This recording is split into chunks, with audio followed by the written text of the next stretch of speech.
Welcome. Step into a world where stories breathe through my voice.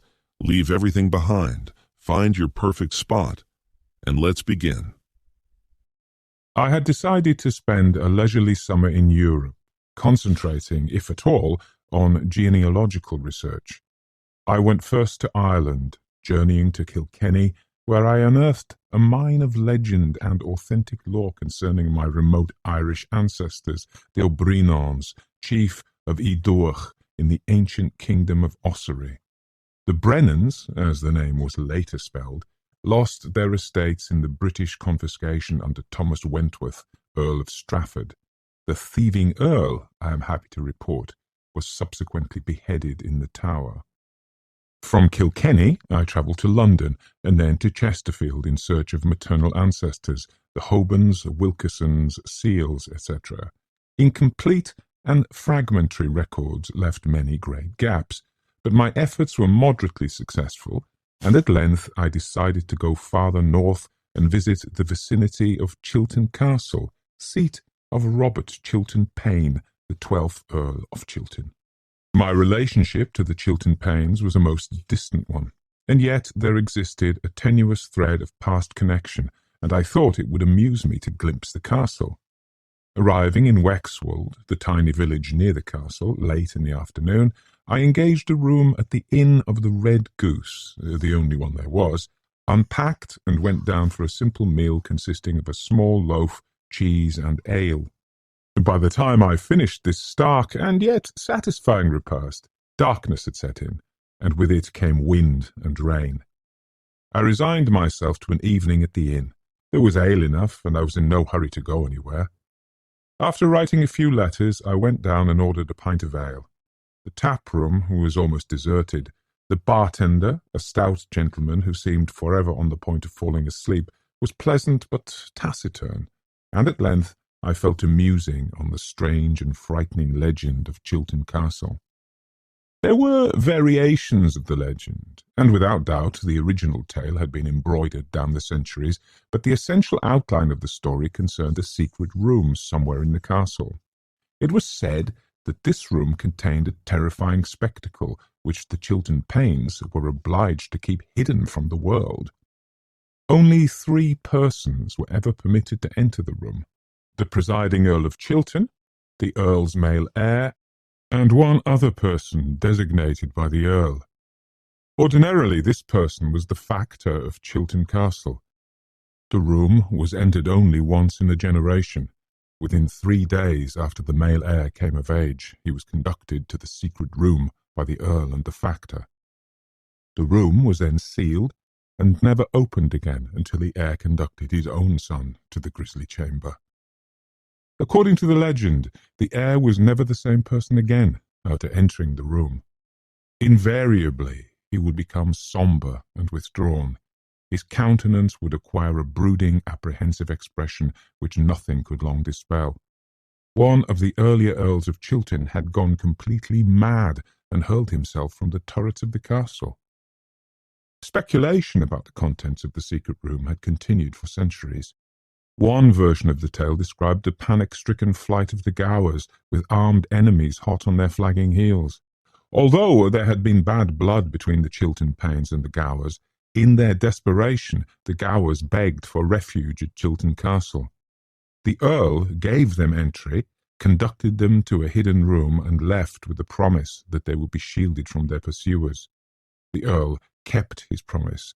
The Gowers' enemies were turned away from the castle, their murderous plans unconsummated. The Earl, however, simply left the Gowers in a locked room to starve to death. The chamber was not opened until 30 years later, when the Earl's son finally broke the seal. A fearful sight met his eyes. The Gowers had starved to death slowly, and at last, judging by the appearance of the mingled skeletons, had turned to cannibalism. Another version of the legend indicated that the secret room had been used by medieval earls as a torture chamber. It was said that the ingenious instruments of pain were yet in the room, and that these lethal apparatuses still clutched the pitiful remains of their final victims, twisted fearfully in their last agonies. The third version mentioned one of the female ancestors of the Chilton Paynes, Lady Susan Glanville, who had reputedly made a pact with the devil. She had been condemned as a witch, but had somehow managed to escape the stake. The date and even the manner of her death were unknown, but in some vague way the secret room was supposed to be connected with it. As I speculated on these different versions of the gruesome legend, the storm increased in intensity. Rain drummed steadily against the leaded windows of the inn, and now I could occasionally hear the distant mutter of thunder. Glancing at the rain-streaked panes, I shrugged and ordered another pint of ale. I had the fresh tankard halfway to my lips when the tap-room door burst open, letting in a blast of wind and rain. The door was shut, and a tall figure, muffled to the ears in a dripping greatcoat, moved to the bar. Removing his cap, he ordered brandy. Having nothing better to do, I observed him closely.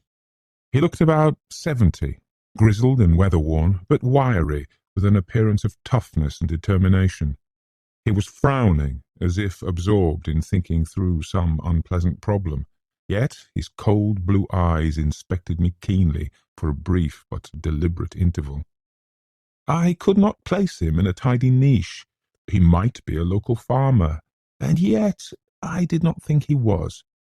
He had a vague air of authority, and though his clothes were certainly plain, they were, I thought, somewhat better in cut and quality than those of the local countrymen I had observed. A trivial incident opened a conversation between us. An unusually sharp crack of thunder made him turn towards the window.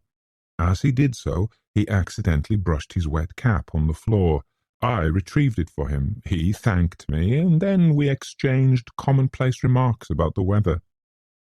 I had an intuitive feeling that, although he was normally a reticent individual, he was presently wrestling with some severe problem which made him want to hear a human voice. Realizing there was always the possibility that my intuition might, for once, have failed me, I nevertheless babbled on about my trip, about my genealogical researches in Kilkenny, London, and Chesterfield, and finally about my distant relationship to the Chilton Paynes and my desire to get a good look at Chilton Castle. Suddenly, I found that he was gazing at me with an expression which, if not fierce, was disturbingly intense. An awkward silence ensued. I coughed, wondering uneasily what I had said to make those cold blue eyes stare at me so fixedly. At length, he became aware of my growing embarrassment. "You must excuse me for staring," he apologized, "but something you said," he hesitated. "Could we perhaps take that table?" He nodded towards a small table which sat half in shadow in the far corner of the room. I agreed, mystified but curious, and we took our drinks to the secluded table. He sat frowning for a minute, as if uncertain how to begin. Finally, he introduced himself as William Coworth. I gave him my name, and still he hesitated. At length he took a swallow of brandy, and then looked straight at me. "I am," he stated, "the factor at Chilton Castle." I surveyed him with surprise and renewed interest. "What an agreeable coincidence!" I exclaimed. "Then perhaps tomorrow you could arrange for me to have a look at the castle." He seemed scarcely to hear me. Yes, of course," he replied absently. Puzzled and a bit irritated by his air of detachment, I remained silent. He took a deep breath and then spoke rapidly, running some of his words together. "Robert Chilton Payne, the 12th Earl of Chilton, was buried in the family vaults 1 week ago. Frederick, the young heir and now 13th Earl, came of age just 3 days ago. Tonight it is imperative that he be conducted to the secret chamber." I gaped at him in incredulous amazement. For a moment I had an idea that he had somehow heard of my interest in Chilton Castle and was merely pulling my leg for amusement in the belief that I was the greenest of gullible tourists. But there could be no mistaking his deadly seriousness. There was not the faintest suspicion of humour in his eyes. I groped for words. It seems so strange, so unbelievable. Just before you arrived, I had been thinking about the various legends connected with the secret room. His cold eyes held my own. "It is not legend that confronts us. It is fact. A thrill of fear and excitement ran through me. "You're going there tonight?" He nodded. "Tonight, myself, the young Earl, and one other." I stared at him. "Ordinarily," he continued, "the Earl himself would accompany us. That is the custom. But he is dead. Shortly before he passed away, he instructed me to select someone to go with the young Earl and myself. That person must be male and, preferably, of the blood." I took a deep drink of ale and said not a word. He continued, "Besides the young Earl, there is no one at the castle save his elderly mother, Lady Beatrice Chilton, and an ailing aunt." "What could the Earl have had in mind?" I inquired cautiously. The factor frowned. "There are some distant male cousins residing in the country. I have an idea he thought at least one of them might appear for the obsequies, but not one of them did." "Oh, that was most unfortunate," I observed. "Extremely unfortunate."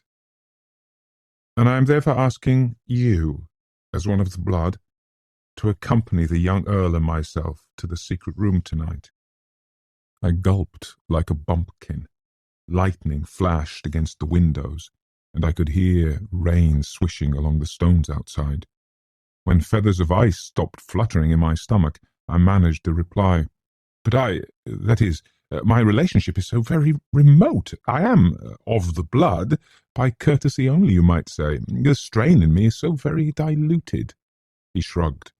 "You bear the name, and you possess at least a few drops of the Payne blood. Under the present urgent circumstances, no more is necessary. I am sure that the old Earl would agree with me, could he still speak. You will come." There was no escaping the intensity, the pressure of those cold blue eyes. They seemed to follow my mind about as it groped for further excuses. Finally, inevitably it seemed, I agreed. A feeling grew in me that the meeting had been preordained, that somehow I had always been destined to visit the secret chamber in Chilton Castle. We finished our drinks, and I went up to my room for rainwear. When I descended, suitably attired for the storm, the obese bartender was snoring on his stool, in spite of the savage crashes of thunder which had now become almost incessant. I envied him as I left the cosy room with William Coworth. Once outside, my guide informed me that we would have to go on foot to the castle. He had purposely walked down to the inn, he explained, in order that he might have time and solitude to straighten out in his own mind the things which he would have to do. The sheets of heavy rain, the strong wind, and the roar of thunder made conversation difficult. I walked Indian fashion behind the factor, who took enormous strides and appeared to know every inch of the way, in spite of the darkness. We walked only a short distance down the village street, and then struck into a side road, which very soon dwindled to a footpath made slippery and treacherous by the driving rain. Abruptly the path began to ascend. The footing became more precarious. It was at once necessary to concentrate all one's attention on one's feet. Fortunately, the flashes of lightning were frequent. It seemed to me that we had been walking for an hour. Actually, I suppose it was only a few minutes, when the factor finally stopped. I found myself standing beside him on a flat, rocky plateau. He pointed up an incline which rose before us. "Chilton Castle," he said. For a moment I saw nothing in the unrelieved darkness. Then the lightning flashed. Beyond high battlemented walls fissured with age, I glimpsed a great square Norman castle, with 4 rectangular corner towers pierced by narrow window apertures which looked like evil slitted eyes. The huge weathered pile was half covered by a mantle of ivy, which appeared more black than green. "It looks incredibly old," I commented. William Coworth nodded. "It was begun in 1122 by Henry de Montargis." Without another word, he started up the incline. As we approached the castle wall, the storm grew worse. The slanting rain and powerful wind now made speech all but impossible. We bent our heads and staggered upwards. When the wall finally loomed in front of us, I was amazed at its height and thickness. It had been constructed, obviously, to withstand the best siege guns and battering rams, which its early enemies could bring to bear on it. As we crossed a massive timbered drawbridge, I peered down into the black ditch of a moat, but I could not be sure whether there was water in it. A low, arched gateway gave access through the wall to an inner, cobblestoned courtyard. This courtyard was entirely empty, save for rivulets of rushing water. Crossing the cobblestones with swift strides, the factor led me to another arched gateway, in yet another wall. Inside was a second smaller yard, and beyond spread the ivy-clutched base of the ancient keep itself. Traversing a darkened, stone-flagged passage, we found ourselves facing a ponderous door, age-blackened, oak-reinforced, with pitted bands of iron. The factor flung open this door, and there before us was the great hall of the castle. 4 long, hand-hewn tables with their accompanying benches stretched almost the entire length of the hall. Metal torch brackets stained with age were affixed to sculptured stone columns which supported the roof. Ranged around the walls were suits of armour, heraldic shields, halberds, pikes and banners, the accumulated trophies and prizes of bloody centuries, when each castle was almost a kingdom unto itself. In flickering candlelight, which appeared to be the only illumination, the grim array was eerily impressive. William Coworth waved a hand. The holders of Chilton lived by the sword for many centuries. Walking the length of the great hall, he entered another dim passageway. I followed silently. As we strode along, he spoke in a subdued voice. Frederick, the young heir, does not enjoy robust health. The shock of his father's death was severe. He dreads tonight's ordeal, which he knows must come. Stopping before a wooden door embellished with carved fleur-de-lis and metal scrollwork, he gave me a shadowed, enigmatic glance, and then knocked. Someone inquired who was there, and he identified himself. Presently, a heavy bolt was lifted, and the door opened. If the Chilton Paynes had been stubborn fighters in their day, the warrior blood appeared to have become considerably diluted in the veins of Frederick, the young heir and now 13th Earl. I saw before me a thin, pale-complexioned young man, whose dark, sunken eyes looked haunted and fearful. His dress was both theatrical and anachronistic, a dark green velvet coat and trousers, a green satin waistband, flounces of white lace at neck and wrists. He beckoned us in, as if with reluctance, and closed the door. The walls of the small room were entirely covered with tapestries depicting the hunt or medieval battle scenes. A draught of air from a window or other aperture made them undulate constantly. They seemed to have a disturbing life of their own. In one corner of the room there was an antique canopy bed. In another, a large writing table with an agate lamp. After a brief introduction, which included an explanation of how I came to be accompanying them, the factor inquired if his lordship was ready to visit the chamber. Although he was won in any case, Frederick's face now lost every last trace of colour. He nodded, however, and preceded us into the passage. William Coworth led the way. The young Earl followed him, and I brought up the rear. At the far end of the passage, the factor opened the door of a cobwebbed supply room. Here he secured candles, chisels, a pick, and a sledgehammer. After packing these into a leather bag which he slung over one shoulder, he picked up a faggot torch which lay on one of the shelves in the room. He lit this, then waited while it flared into a steady flame. Satisfied with this illumination, he closed the room and beckoned for us to continue after him. Nearby was a descending spiral of stone steps. Lifting his torch, the factor started down. We trailed after him wordlessly. There must have been 50 steps in that long downward spiral. As we descended, the stones became wet and cold. The air, too, grew colder. But the cold was not of the type that refreshes. It was too laden with the smell of mould and dampness. At the bottom of the steps we faced a tunnel, pitch black and silent. The factor raised his torch. Chilton Castle is Norman, but it is said to have been reared over a Saxon ruin. It is believed that the passageways in these depths were constructed by the Saxons. He peered, frowning, into the tunnel. Or by some still earlier folk. He hesitated briefly, and I thought he was listening. Then, glancing round at us, he proceeded down the passage. I walked after the Earl, shivering. The dead, icy air seemed to pierce to the pith of my bones. The stones underfoot grew slippery with a film of slime. I longed for more light, but there was none, save that cast by the flickering, bobbing torch of the factor. Partway down the passage, he paused, and again I sensed that he was listening. The silence seemed absolute, however, and we went on. The end of the passage brought us to more descending steps. We went down some 15 and entered another tunnel which appeared to have been cut out of the solid rock on which the castle had been reared. White crusted nitre clung to the walls. The reek of mould was intense.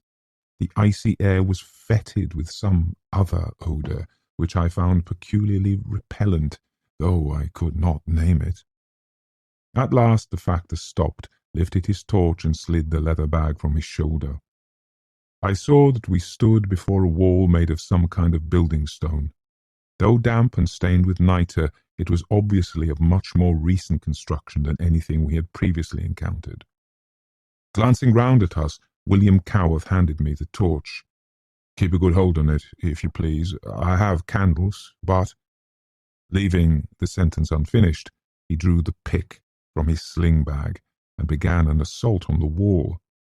The barrier was solid enough, but after he had worked a hole in it, he took up the sledgehammer, and quicker progress was made. Once I offered to take up the hammer while he held the torch, but he only shook his head and went on with his work of demolition. All this time the young Earl had not spoken a word. As I looked at his tense white face, I felt sorry for him, in spite of my own mounting trepidation. Abruptly, there was silence, as the factor lowered the sledgehammer. I saw that a good 2 feet of the lower wall remained. William Coworth bent to inspect it. "Strong enough," he commented cryptically. "I will leave that to build on. We can step over it." For a full minute he stood looking silently into the blackness beyond. Finally, shouldering his bag, he took the torch from my hand and stepped over the ragged base of the wall. We followed suit. As I entered that chamber, the fetid odour which I had noticed in the passage seemed to overwhelm us. It washed round us in a nauseating wave, and we all gasped for breath. The factor spoke between coughs. "It will subside in a minute or two. Stand near the aperture."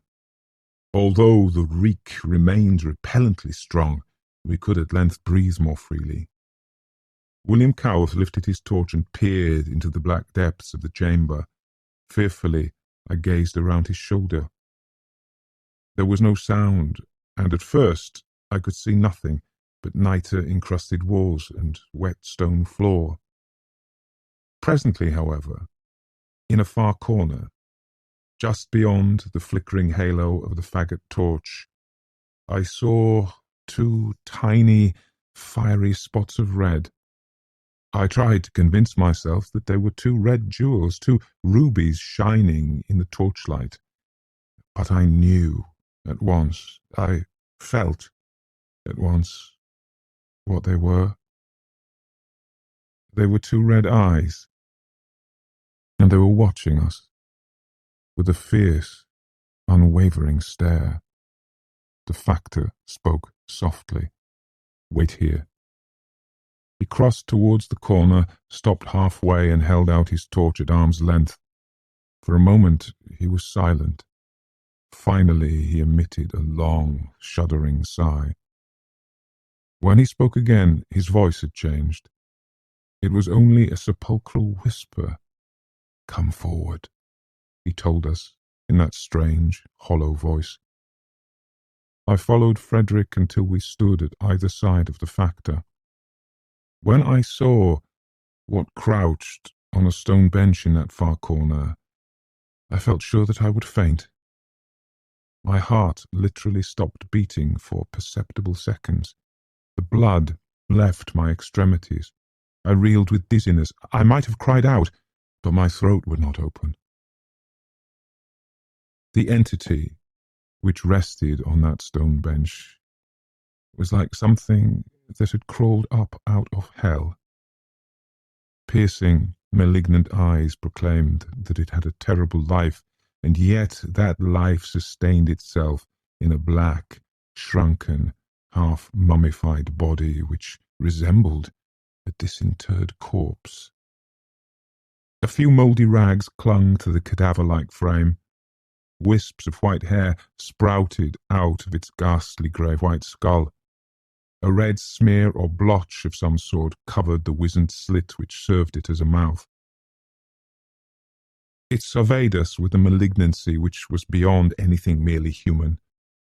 It was impossible to stare back into those monstrous red eyes. They were so inexpressibly evil. One felt that one's soul would be consumed in the fires of their malevolence. Glancing aside, I saw that the factor was now supporting Frederick. The young heir had sagged against him, staring fixedly at the fearful apparition with terror-glazed eyes. In spite of my own sense of horror, I pitied him.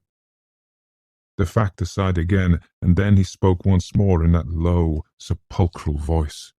"You see before you," he told us, "Lady Susan Glanville. She was carried into this chamber and fettered to the wall in 1473.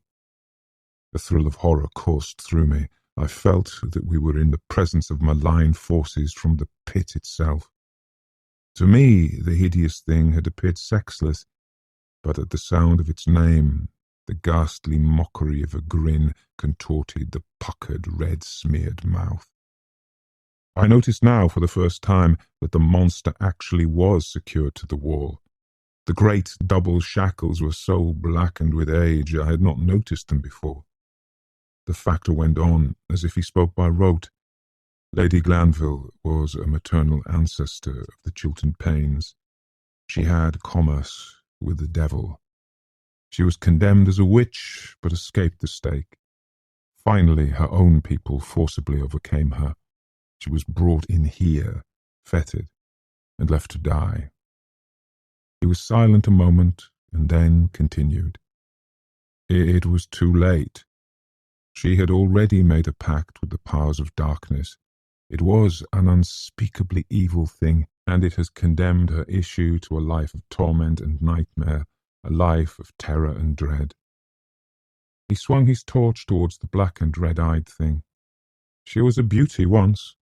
She hated death, she feared death, and so she finally bartered her own immortal soul and the bodies of her issue for eternal earthly life." I heard his voice as in a nightmare. It seemed to be coming from an infinite distance. He went on. "The consequences of breaking the pact are too terrible to describe. No descendant of hers has ever dared to do so, once the forfeit is known. And so she has bided here for these nearly 500 years. I had thought he was finished, but he resumed. Glancing upwards, he lifted his torch toward the roof of that accursed chamber. "This room," he said, "lies directly underneath the family vaults. Upon the death of the Earl, the body is ostensibly left in the vaults. When the mourners have gone, however, a false bottom of the vault is thrust aside, and the body of the Earl is lowered into this room." Looking up, I saw the square rectangle of a trapdoor above. The factor's voice now became barely audible. "Once every generation, Lady Glanville feeds on the corpse of the deceased Earl. It is a provision of that unspeakable pact which cannot be broken." I knew now, with a sense of horror utterly beyond description, whence came that red smear on the repulsive mouth of the creature before us. As if to confirm his words, the factor lowered his torch until its flame illuminated the floor at the foot of the stone bench, where the vampiric monster was fettered. Strewn about the floor were the scattered bones and skull of an adult male, red with fresh blood, and at some distance were other human bones, brown and crumbling with age. At this point, Frederick began to scream. His shrill, hysterical cries filled the chamber. Although the factor shook him roughly, his terrible shrieks continued, terror-filled, nerve-shaking. For moments, the corpse-like thing on the bench watched him with its frightful eyes. It uttered sound, finally, a kind of animal squeal, which might have been intended as laughter. Abruptly then, and without any warning, it slid from the bench and lunged towards the young Earl. The blackened shackles which fettered it to the wall permitted it to advance only a yard or two. It was pulled back sharply, yet it lunged again and again, squealing with a kind of hellish glee which stirred the hair on my head. William Coworth thrust his torch towards the monster, but it continued to lunge at the end of its fetters. The nightmare room resounded with the Earl's screams and the creature's horrible squeals of bestial laughter. I felt that my own mind would give way unless I escaped from that ante-room of hell. For the first time during an ordeal which would have sent any lesser man fleeing for his life and sanity, the iron control of the factor appeared to be shaken. He looked beyond the wild lunging thing towards the wall where the fetters were fastened. I sensed what was in his mind. Would those fastenings hold after all these centuries of rust and dampness? On a sudden resolve, he reached into an inner pocket and drew out something which glittered in the torchlight. It was a silver crucifix. Standing forward, he thrust it almost into the twisted face of the leaping monstrosity, which had once been the ravishing Lady Susan Glanville. The creature reeled back with an agonized scream which drowned out the cries of the Earl. It cowered on the bench, abruptly silent and motionless, only the pulsating of its wizened mouth and the fires of hatred in its red eyes giving evidence that it still lived. William Coworth addressed it grimly. "Creature of hell, if ye leave that bench ere we quit this room and seal it once again, I swear that I shall hold this cross against ye." The thing's red eyes watched the factor with an expression of abysmal hatred which no combination of mere letters could convey. They actually appeared to glow with fire, and yet I read in them something else. Fear. I suddenly became aware that silence had descended on that room of the damned. It lasted only a few moments. The Earl had finally stopped screaming, but now came something worse. He began to laugh. It was only a low chuckle, but it was somehow worse than all his screams. It went on and on, softly, mindlessly. The factor turned, beckoning me towards the partially demolished wall. Crossing the room, I climbed out. Behind me, the factor led the young Earl, who shuffled like an old man, chuckling to himself. There was then what seemed an interminable interval, during which the factor carried back a sack of mortar and a keg of water which he had previously left somewhere in the tunnel. Working by torchlight, he prepared the cement and proceeded to seal up the chamber using the same stones which he had displaced. While the factor laboured, the young Earl sat motionless in the tunnel, chuckling softly. There was silence from within. Once only I heard the thing's fetters clank against the stone. At last the factor finished and led us back through those nitre-stained passageways and up the icy stairs. The Earl could scarcely ascend.